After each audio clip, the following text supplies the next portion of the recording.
But you've been recording this whole time, so when do you actually?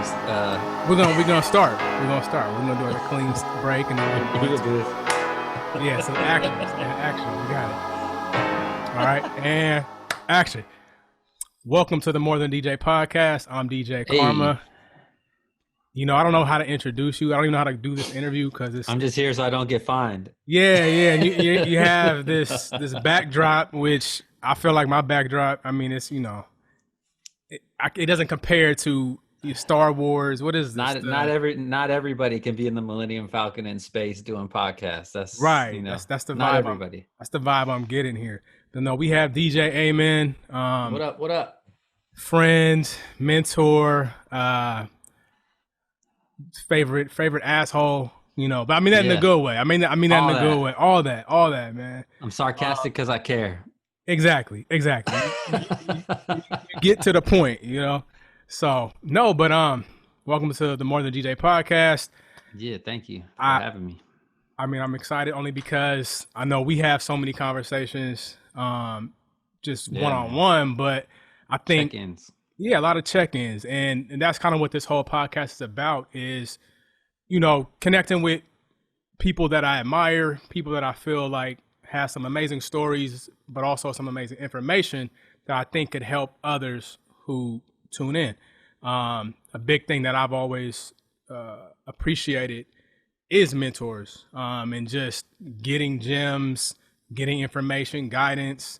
And so just wanted to ask you, some of those things that you've come across your career, whether it was mentors, moments that you realized you needed to flip the switch and go to the next level, or even just some gems that you were given that you carry now and you're passing on to others.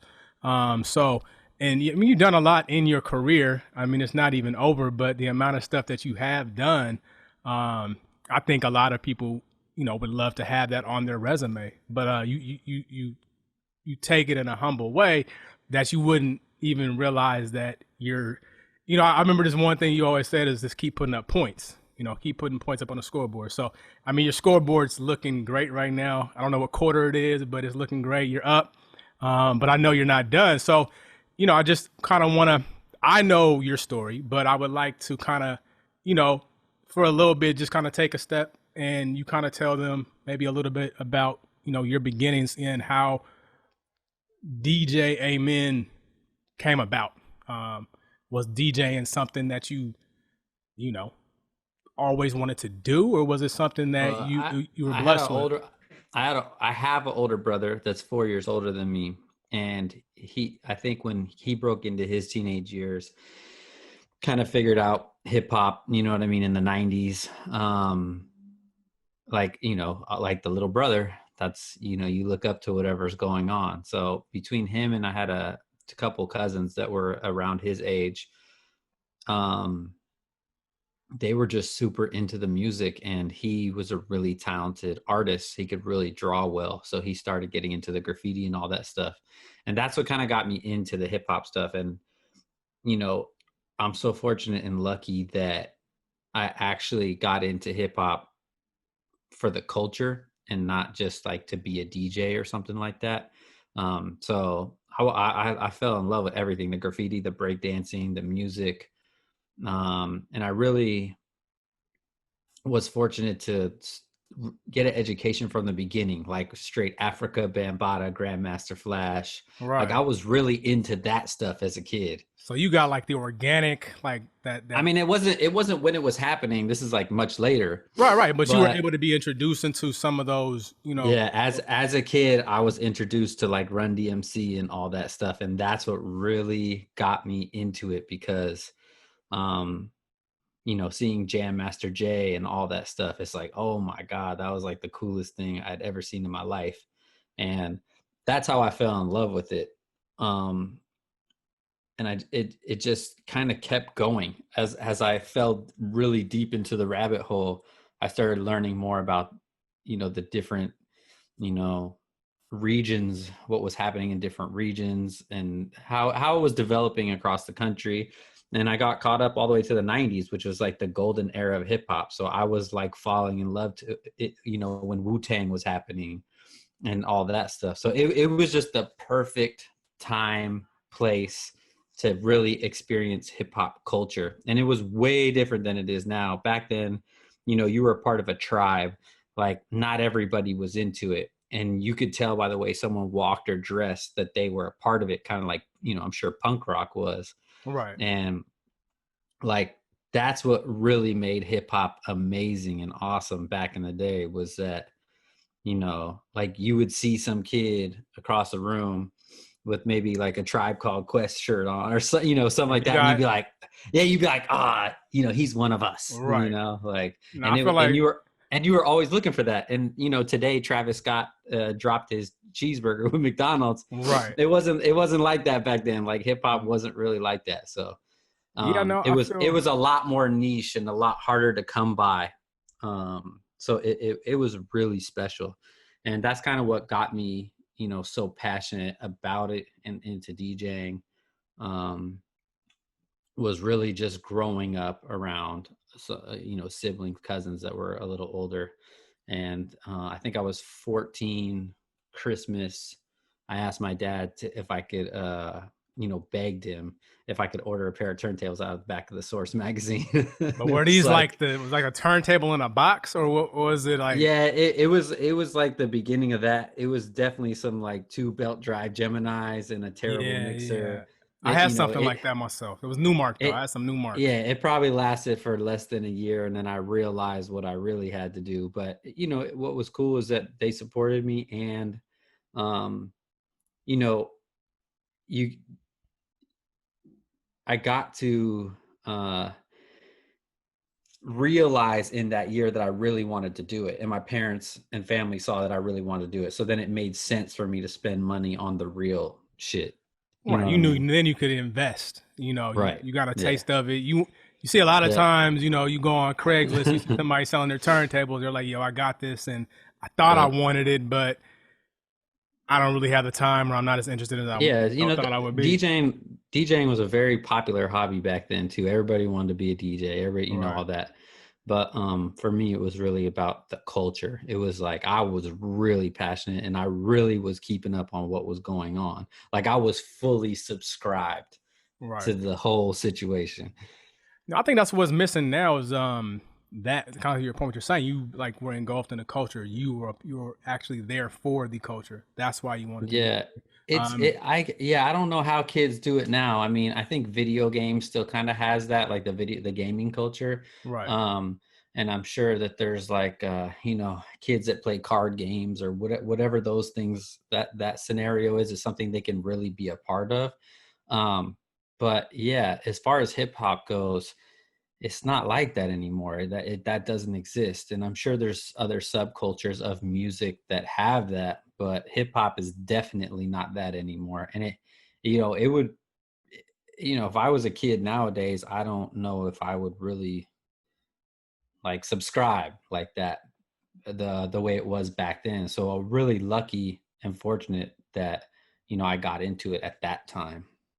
No, that's good. I mean, Yeah. I think a lot of DJs, especially now, it's more accessible to be a DJ because of Right. the entry to be a DJ is like you just can get like a little controller and for like maybe Yes. $70 and you're Right. in there. Yeah, And so $100 you're in. You think got a Spotify playlist you're popping. right, right. So I mean, Yeah. yeah, I think being able to have that start and it's almost like the perfect timing, having that Perfect start timing. and then taking that passion for the culture and then it transitions, as you go through your career. So I mean, after you found the passion, when did you really start doing like gigs? So I would say 14 to 16, I was really messing around like at the house, with the homies. And then I ended up getting in a whole bunch of trouble and ended up getting put into a group home, and I was gone for a couple years. You in And trouble? You and so when I was gone, I obviously couldn't have the DJ equipment or do any of that. So I basically, when I was 18, I got out, and I really decided that I was going to go full blast on it. And so I was already kind of seasoned because, you know, years had gone by. And that's when I just started doing everything from house parties to like community center parties to high school dances. I don't even think I mean, I was probably 18 when I started doing 21 and up clubs. I was already doing 18 and up parties. I was DJing concerts. Like I went full blast. You And dove all that's, the way. yeah. And, you know, I was really successful. I made a lot of money when I was young. And I was just really fortunate to be at all the right places at the right time. I got on the first hip hop radio station locally in the small town that I was from. Uh, when I was going to the JC, I was going to school to get, you know, broadcasting, you know, that's where I was headed. And they launched the radio station. I got a job mixing, and then I never went back to school because that's what I was going for. And I started throwing the biggest concerts, started throwing the biggest clubs, like started doing all that, and was on the radio locally, you know, before I was 21. That's So crazy. Like, was that something? Was concerts and you know, putting on events and promotions? Was that something that you had thought of, or was it something along the way you were like, "Oh, I can do this"? You know, it makes sense to yeah, do it. I think it was like there was a void, so I wanted it to exist. So I was like, okay, if it needs to exist this way, then I'm gonna have to be the one to create it. And then, you know, I was just really good at marketing and really good at execution. And with that came a lot of money. So we were able to really start producing things the way that we thought they should be produced. And I had a really solid run in my early 20s. And that's what got me to, I think, noticed by, you know, KML in San Francisco, which I had like a 15-year run there. That's crazy. Yeah. That's a, Yeah. especially in radio. That's a long time. That is a Yeah. long And time, man. I went from the small neighboring market to the big dogs, you know, big leagues. I think at the time it was probably market number 4. Um, and really got to do some crazy stuff because I was, you know, right time, right place again. I was there for the resurgence of like, you know, Bay Area, like the hyphen, you know, everything that came after that. Um, and from there, you know, iHeartMedia, which owns a lot of these stations, they launched a sister station in LA. And because we had built the Young California platform while I was at KMEL, I had the opportunity to go there when it launched, and I've been there for the last 5 years.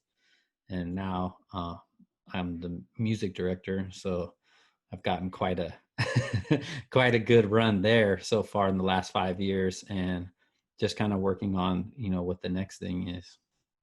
So it sounds like you know, you don't always see things in the future, Yeah, but you put the work in, and then opportunities end up, you know, yeah. approaching. You know, People will always be like, "Oh, why does that guy get to do this job?" or whatever the case is, and none of it's overnight, man. I mean, we're talking 15, 20 years of going hard in the paint every day. You know what I mean? And then you get to the point where people actually notice, well, yeah, that's the and thing. you Like know, you put in that work, and you weren't thinking of, oh, when I do this, I'll end up on the radio, or I'll be in, you know, in the industry for 15 years. You were just putting yeah. in the work, and then it was being recognized. And that's really the crazy part is I never really, I mean, I think I wanted to be on the radio because they used to give you free vinyl back in the day if you were on the radio. So I wanted to be on the radio in that like sense, but people came to me for all of the jobs. Like the opportunity came to me, and I just said like, hell yeah, like, you know, what else am I gonna do? Well, And yeah, then and then when I got going, I would figure out, you know, like you said, like how to put up the points. right. I mean, yeah, I think that's what happens a lot of times is, you know, I think with social media, as people see the end result so much that when they Yeah. start their journey, they it's not even really a journey. They just want to jump to that Right. end point. And you know, then they end up finding out, or maybe they don't, that this end goal they saw, there was like 15 years you know, Yeah, man. before that and 5 years before that. So, I think that's something important that people And don't do enough is, find out what comes before and that goal. I consider it all education, like levels of education. Like right now I'm getting my master's degree, but before I was just in college, before I was just in high school, before I was in elementary school, it's just levels throughout the years, you know what I mean? And I just feel like I'm at that level where I'm going for the doctorate, you know what I mean? Like I'm maxing out on what I can actually um qualify for. And that's the way I've looked at it the whole time. Is it's a constant education, just how people go off to school and to the next school and the next school. I mean, that's I've literally been going to class every day. That's kind of how I've looked at it. Right. I mean, I think that's how you have to look at it. I mean, just being in that position, I mean, yes, you have a job, but you're also like an Mhm. entrepreneur. So it's like you have Yeah, to have this kind of dual mentality of how you're going to approach your goals in your career. yeah, I mean, I think now it's probably a little difficult just kind of with COVID. That the gigs, that's kind of on hold, yeah. or you have to pivot and do things just, different. Yeah, Um, it's an interesting time because things were already getting tough before COVID. I mean, 10 years ago, even 5 years ago, things were much different for a hip hop DJ. Like we were kind of in the last days of like how, kind of what the nightclub was and all that. And then when the COVID thing happened, it just kind of like fast forwarded the shutdown. And I think that this has been a hard reset for everybody, and things are definitely going to change and be different. I'm sure some clubs will reopen back up, but there'll probably be less of them, and DJs will, there's less jobs and they'll probably pay less money because, they're going through it too. Um, so yeah, it's been an interesting time where you have to pivot. You have to figure out, okay, what else can I do? Realistically, if I'm going to keep doing this, how am I going to pay my bills? You know what I mean? right. No, I think that's the thing that some people I think just naturally were able to do it. They just was like, Yeah. okay, well, there's no more clubs. I'm gonna go to Instagram Live or go to Twitch. And then you have some that I think are having probably a harder time figuring that out Yeah. because, maybe those platforms aren't, maybe for not necessarily their skill set, but maybe it's just not for them. And so they're like, Yeah. okay, well, what's next for a person who isn't going to be streaming live on a platform? How can Mm. how do you think a DJ like that uh, can look at the future? What are some things you think that they can like pivot towards? For me, I always think like, okay, as a DJ, you've been doing a lot of DJs have been doing their own marketing. They've been doing their own Yeah. You graphic can't you can't be a design. you can't be a DJ in 2020 and all you do is DJ. Like Right, that was out the door 10 years ago. right, With social media, you know. Uh I think that, it's really just the most important thing is finding out what you're actually passionate about. Like what's something that you're going to be driven to do every day. You know what I mean? That's the first thing. And then, the other thing is yeah, like what's your strong points? Like what are you really good at? What do you bring to the table? Because anybody can play, whatever's on Rap Caviar on Spotify. Like hmm they don't need a DJ for that. They already have no, algorithms. Yeah. right, They have real-time data that says, what should play next. So yeah, you got to really find your strong point, whether it's marketing and promoting, whether it's producing, programming, or you just get a real job and do it on the side. And, you do just because you love doing it on the side. right. But it's all about finding something you're passionate about and being happy while you're doing it. No, I think that's the most important thing. I Yeah. think, people just figuring out what that pivot is going to be or having an opportunity to, rebrand themselves in some way. Right. I see Young California. I feel like there's been a resurgence of it. I feel like Yeah. so I, what, I can the we, young can we get Calif a backstory before you explain? Can we get like a backstory of just what Young California is and like why you started that, and then talk about just kind of how where it is now, and what you're doing with Young California. Yeah, so I think around 2010, uh, there was a lot going on in the Bay Area at the time. It was kind of, there was a resurgence of like good, fun music locally that was making on the radio with, kids like the HBK gang and all that. And then in LA, there was, YG and Ty Dolla Sign and all those guys, they were the new artists. And so there was this really cool energy in California of just fresh, new, fun music. And I was at KMEL breaking a lot of the records. And I realized that, if I'm the young guy at KMEL finding these artists and helping develop and, all that stuff, that maybe there's somebody else in each city doing the same thing. And that was kind of where the idea for Young California came from. It was kind of, well, if those people do exist, strength in numbers, right? Like we could probably do some damage.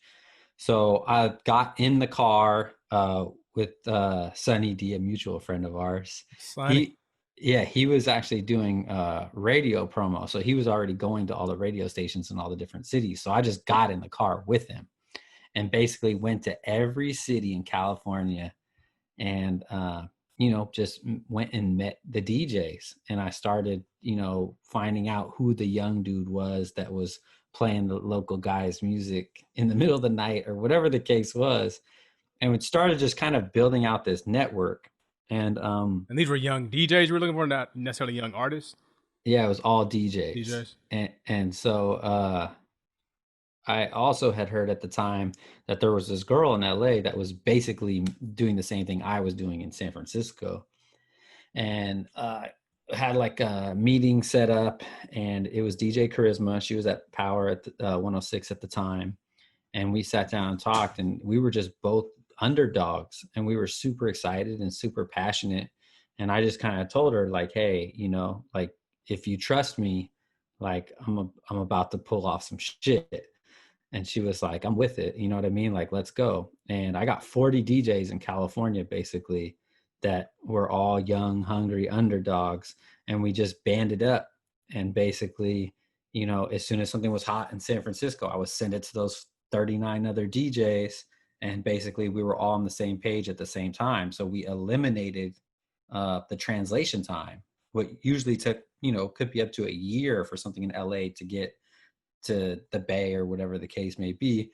It was happening immediately. And it was Right. happening like, in the streets, at the clubs, on the radio, like it was all happening at the same time. So with that, we kind of just built out this network, obviously had like a website and all the socials and all that stuff. And we started doing like exclusive meet and greets, listening parties. We were doing all the mixtapes. We started like world premiering a bunch of songs, like and big songs Right. that, we're pretty much breaking all the West Coast music. And we ran it for, I mean, really hard. Like we're going super hard for at least like 5 or 6 years. And, every nightclub you walked into, you heard Young California. You turn on any radio station, you hear Young California. And we were just going crazy for a long time. And then it just got to the point where it was just too much. Like the thing was so big that it was like unmanageable. And there was so many people trying to like, have like some type of their own kind of version of the thing. Like they would take it and then they, and it just got so out of control that when Real 923 launched in Los Angeles, they basically said, we want Young California. Like we want that. So me and Dre Sinatra went over there during the launch, and then Charisma left Power 106 shortly after. And we started Young California Radio there and kind of like slimmed it all down, took a step back and basically said like, hey, let's just kind of like focus on, the bigger things and really try and, get situated. And that's when we started Young California Radio in LA. It was every Sunday night, 7 to midnight, and was basically going strong until the COVID. And we had like a 15 share in the market in LA, which is insane on the radio. We were killing it, biggest shit on the radio. And then I did a deal with Sirius XM to launch the Live from the West Side show, which that is still on every Saturday night. And kind of just been really trying to think of how we can move forward and it kind of be a little bit more concentrated. And that's kind of like where we're at now. We've done so much. Every West Coast artist since 2010. I mean, before we were doing it individually, but from 2000, I'd say 11, when we launched the Young California, the very first concert, that's kind of like where we kind of put the birthday. Since then, I would say every West Coast artist, we've kind of had a hand in helping develop or promote, or, in somehow or some way, even if it's not directly working with the artist, we've pretty much been there. You know what I mean? Like, we've been kind of the backbone of the whole situation, the common denominator. That's crazy. Yeah, and it's definitely not as like in your face now as it was 5 years ago, because it's like everywhere you went, you couldn't get away from it. We definitely kind of scaled it back.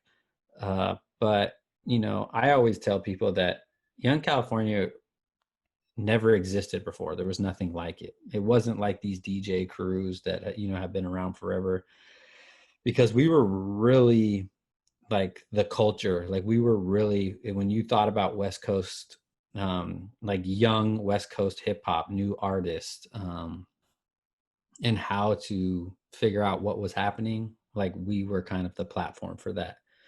And it really helped everybody involved, at some point or another.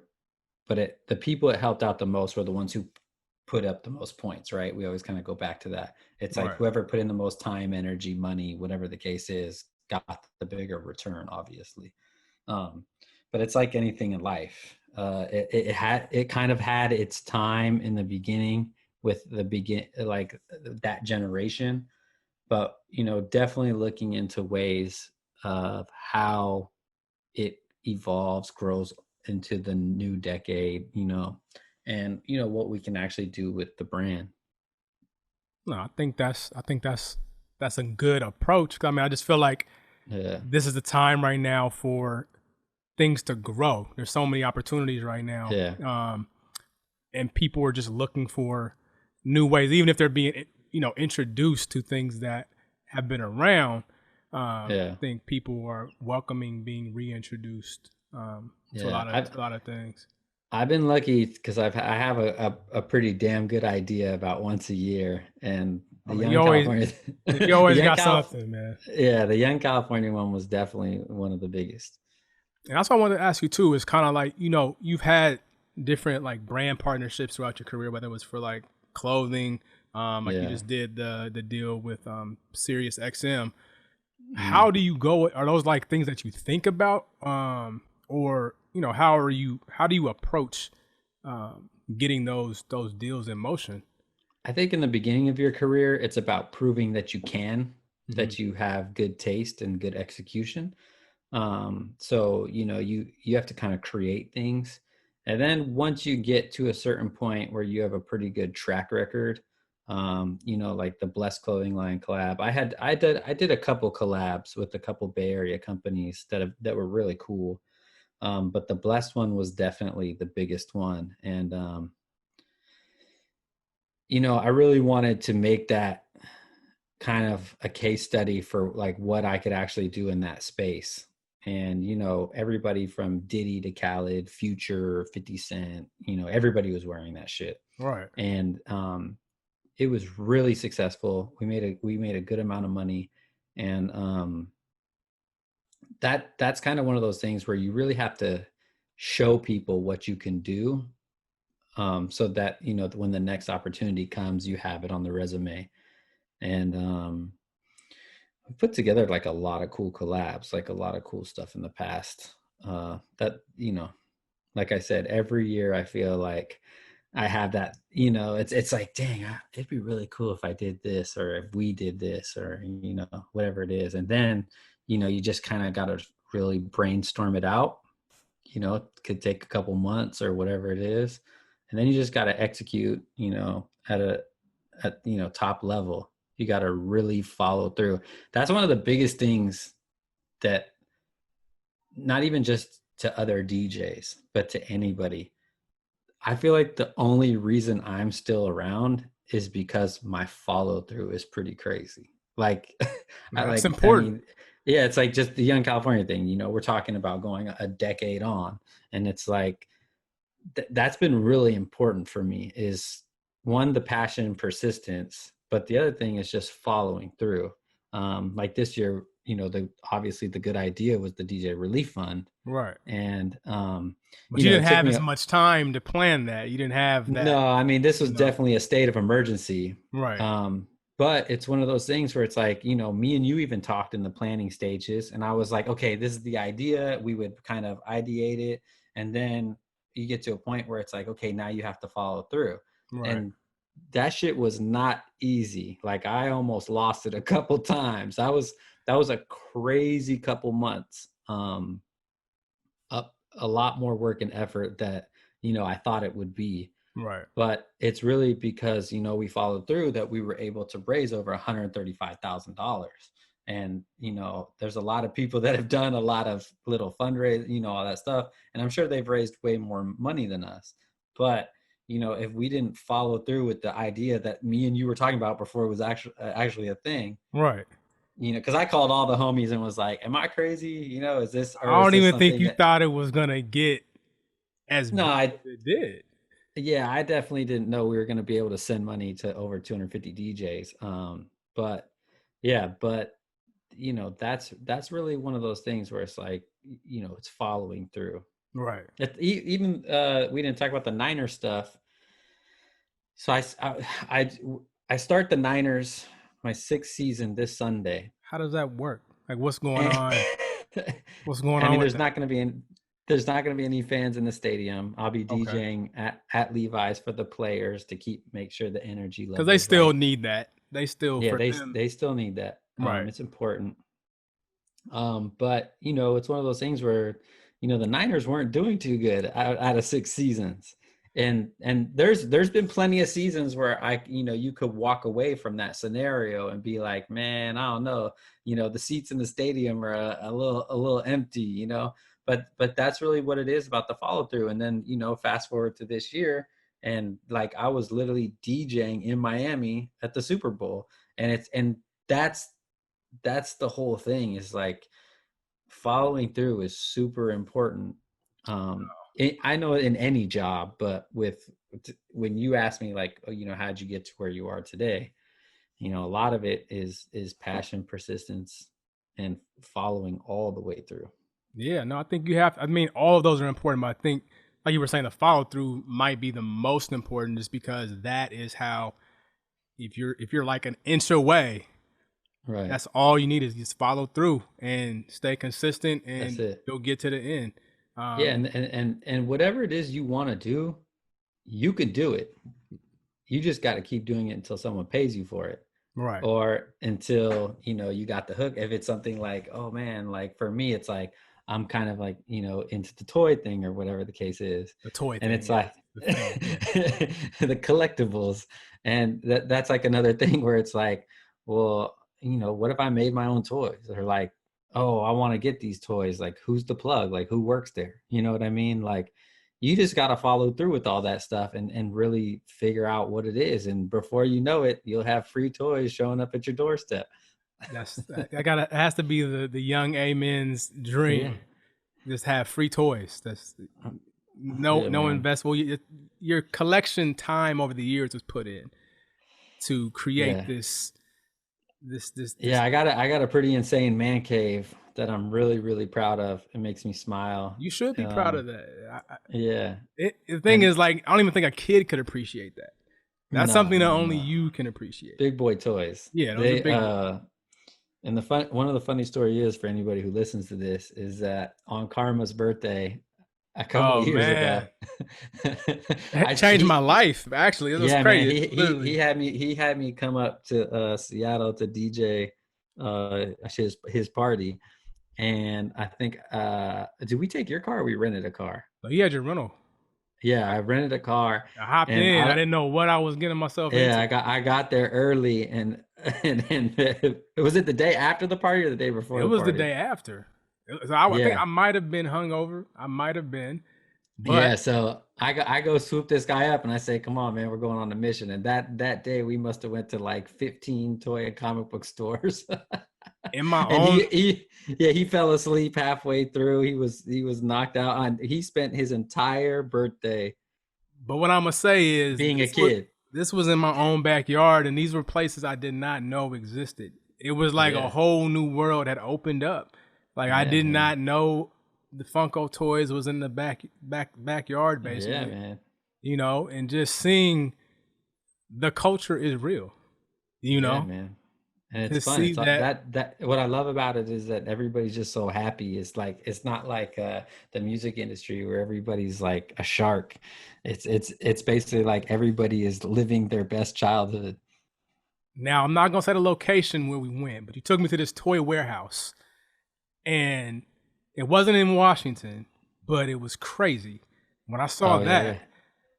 I'm like, Yeah. this is a whole that was a whole new level Yeah, of man. toys and just collectibles. Like, I Yeah. mean, you can't be a collector and like not have a job. I don't see how that, No, yeah, yeah. You gotta it's not a game for sure. It's not a game. because how do you go in there? It's the thing with me. I would go in there, I would want to buy something all the time. Like I'm Yeah. like, there's no Well, way you walk in there and then want to walk out with nothing. yeah, well once you start to like get some knowledge of the scenario, then you start to realize what's what and you're looking for the gems. Um and so basically how all that came about was as a kid, my grandpa used to make these runs for work, and on the highway we would always pass Toys R Us. So I would go with my grandpa on these runs, but I would make him take me to Toys R Us, and he would basically buy me like one toy or whatever the case was, right? And so that started being a thing where it was like now when I'm talking little, like I'm like 3 years old or something like that, you know, like super little. He And was making so deals back then. He was like, if I'm yeah, going, I need a I toy. started yeah, so I basically started figuring out what it was, and all the aunts, uncles, mom, dad, everybody, I started saying like, "Yo, I know there's a Toys R Us over here, B." Like, what's up? And so I started figuring it out, and so I really got into it as a kid, and it just made me happy. So I got away from it for a long time, like a Mhm. really long time. And just a couple years ago, now now that you've had some success and you got a little bit more downtime, when I would go to all these different cities or countries to DJ, I would go a day early or leave a day late, and I would just rent a car and I would just go to stores and look for stuff. And um, my brother collects stuff too, but he's more into like vintage and comic books, Right, and I'm more into like the design, like you know the future of the shit, the new shit, the hot right. shit. Um, and so yeah, man, I've been from here to Japan multiple times with suitcases, and I love it, dude. It's Well, I it's think part that's of what I could appreciate as I was on this day long journey with you was the passion, and yeah, it man. was just kind of like, okay, I don't know too much about this world, but I'm Right. seeing a lot of familiar things from my childhood, a lot of toys, and it's like Hmm. this nostalgia. But then I'm looking at toys that I didn't know even existed, and then I'm Right. kind of you're giving me some of the the history on some of these toys, and I'm just Yeah. like, yo, this is like a real thing. Like Yeah. I'm So looking so back at like I should have kept some of my toys. the funny thing is, it's like at that same time of your birthday, I think every month I was doing San Francisco, LA, Seattle, Sacramento, and San Diego. I think every month I was doing all those cities. So I had a homie in each city that basically started collecting toys Yeah, because you gave everybody a little bug. I almost yes. got it, but I was like, hold on, let me chill out because see, I Yeah, there's a DJ in each one of those cities and a poppin' DJ, probably the most poppin' DJs, and they're all started collecting because I was going out there being like, bro, you ain't got this shit. it's like, man, let me give you this toy bug right here. Next thing you know, Yeah, people they invested in skateboards and all yeah, all types of just types. crazy stuff. What's the Holy Grail? What's the one that you're like that is eluding you? What have you not gotten your hand on? The cause Star Wars figures, they came out a while ago and I wasn't into it when they came out. Uh-huh. There's a Darth Vader, a Boba Fett, and a Stormtrooper, and now they're going for $10,000 to $15,000 each. Yeah, so That's I that's can't bring it brand new. upon my. No, these have been out for a No, I'm while. saying they're going for that like dead Right stock. now. Yeah, like Yeah, not open. yeah, Kinda, right now. If you wow. go online, probably between 10 and 15K each, and I can't bring myself to drop that much on some plastic. So Yeah, that's. we're gonna have to wait until I have a couple more successful runs. I think that's going to be soon though. I mean, you like you said, you have something every year, so I mean, Yeah, the year's not over yet. You had one earlier. I think yeah, you could have one. See, the first one, that was the that was from the heart. That was, but yeah, this one, I think you got one more. I think you got one yeah, more. man. And we're gonna figure it out. I've been really, kind of taking 2020 as more of a break. I mean, I've been working more than I ever have in my life, but taking a break from getting on planes and traveling and trying to run the rat race of being, the DJ and all that stuff. I've been trying to just really relax, kind of chill out. I've been riding my bike a lot, and just really kind of, had a lot of time to think about a lot of stuff. Like right now, I'm working on like some properties and stuff. So Okay. like, yeah, so Amen. The investor. yeah, it's been a crazy year, but I do think this is the hard reset, and it gives everybody kind of, you get to take a step back and really look at what's going on, you know what I mean, and analyze your situation. And I think coming out of this, we're all gonna be in a better place, mentally, and I mean, I know it's bad mentally right now, but I Right. think when things come back, we're gonna appreciate things a lot more, um, and we're gonna we're gonna spend our time wisely. I mean, I hope so. I think that's what we kind Yeah, of need, man. Is just a hard reset. yeah, So I think that once things kind of do start getting back to normal, hmm I hope that people are nicer. Hope yeah, that people take more time for themselves and rest because yeah. people were on a grind. We were on that, like you were saying, Or that rat a wheel. couple of years ago, I was just telling somebody the other day, I did 250 gigs in 1 year, a couple of years back, and my body hated me. Oh, I bet. I mean, Like that's I was always going through it, and I don't drink or smoke or nothing. And it was like my body was just like, bro, you need to relax. I was getting more massages, like, because my back was so messed up from the flights and all that stuff. oh yeah. Yeah, it was like you feel like a professional wrestler at some point. And I know that DJing, everyone thinks like, bro, you stand there for an hour and get paid. But man, like No, everything that that's goes, yeah, everything that goes into like doing that 250 times in 365 days is crazy. oh, trust me, I know. I'm already Yeah. knowing. All right, well, before we get out of here, um, can we get let's get a couple of your like career highlights just involving, maybe someone that you met that your idol or someone you looked up to or artist that you just, you remember that moment. I mean, you meet so many Um, people. I don't know how you're gonna narrow this down, but just yeah, if I you can mean, give us two. some that come to the top of mind is when I was younger, I went to this like DJ trade show in San Francisco, and I actually met Jam Master Jay. And that was like, before he passed, and he like, signed some stuff for me. And I actually went to his hotel room and hung out with him, like me and some of the homies, and got to chop it up with him. And that's like, that's amazing. Yeah. Yeah, I got to meet Stan Lee before he passed away. That was kind of, real quick, and he was really in his older years, Right, right. but But still, that's but Stan Lee. yeah, still just to shake the man's hand, and say thank you for all that. Uh Career highlights. I mean, I've met pretty much every rapper, and that, Right. so it's not really like I mean, I'm not trying to say that on some humble brag shit, but I'm just saying there's not really too many, that like I don't really look up to them Right. because I'm not a rapper. Right, You know right, what I mean? right. So it's not, I'm not saying it like that. But as far as like career highlights, I mean, God, I feel like everything I've done is just so like dope. If I was 14 years old and you were telling me this is all the stuff you're about to do, I wouldn't believe you. You know what I mean? So Right. like, I mean, DJing the Super Bowl this year was definitely a career highlight. I got to open up for Drake at Oracle Arena.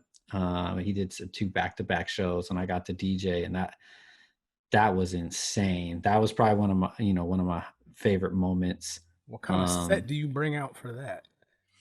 I mean, it's super easy because it's at home, so it's like Right. you just play all the Bay Area stuff and go crazy. But that was definitely a big look, and just an amazing scenario.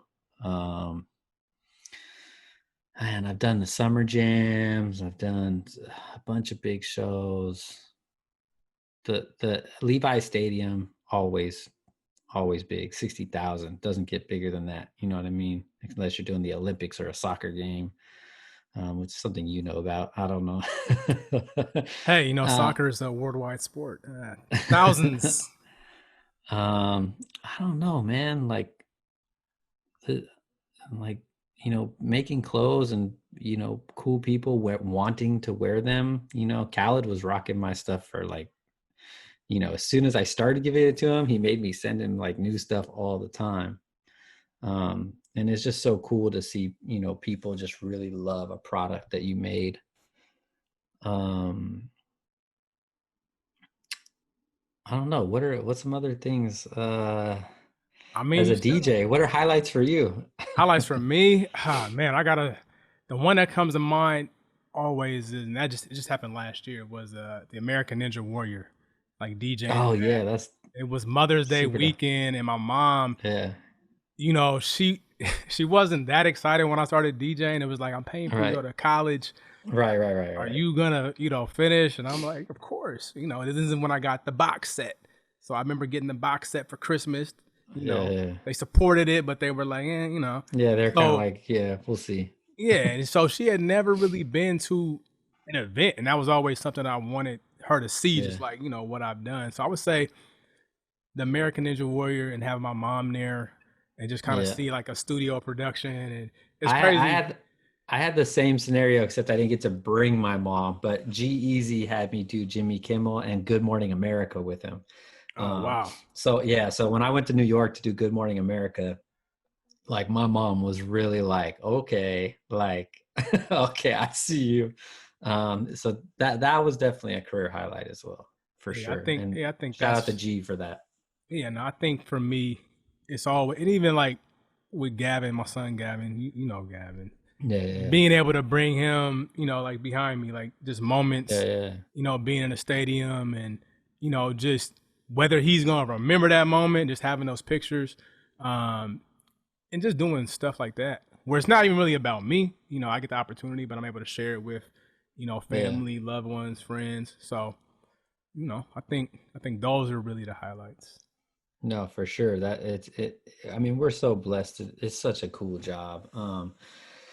It's been a great run so far, and it's been really tough this year. I know, for a lot of DJs, because of not only just the financial circumstances, but you don't get to go do that thing that makes other people happy. And that's why the DJ Relief Fund thing, that's one of my highlights too. Was just to really be able to use my relationships and platform to provide for my community. And, you know, that there's nothing better than, you know, making people happy and helping people out. And that's really what DJing is. It's like, if the people aren't happy, you're not doing your job. Yeah, it's not even worth it. I think that's what I'd miss the most is just the experiences, but also, you know, the people seeing their reaction, you know, people coming out, especially if you're in a club, people coming out, they, you know, they work all week. They come out for that Friday, Saturday to get away or to celebrate a birthday. Yeah, or birthday. anything. You never know. Yeah. So it's missing those moments. And, you know, you hope that things will come back close to normal. Nothing's gonna be different. But it's finding ways to capture that same feeling, but in just in different mediums, you know, in different ways. Yeah. So, well, man, DJ, amen. I appreciate you. Bang bang Niner gang. Come on, man. You already know what it is. It's gonna be interesting to see if Seattle makes it to the playoffs this year. It's going to be. Why? Because we're in the same division, the same conference. Man, you know, like our last game will be playing you guys, and we'll see where both teams stand. What happened last year? I mean, we went to the Super Bowl. Yeah, I know. What happened the year before that? You can't win them all. Is my point. You know, you have well, we're gonna try. We have some unfinished business, you know, this year, so we got to get to it. I'm liking the way we're looking this year. Seahawks, Russell. You know, we're looking good. Hey, man. Hey, you can't be mad at Russell. He's a good guy. Good guys win. He's a good guy, man. He's a good guy. Class act. There we go. That's what we need. That's what we need. You know. And DJ Amen again. Thank you for coming through to the More Than a DJ podcast. Yeah. Stay safe out there. Trying. We will talk soon. That's my man.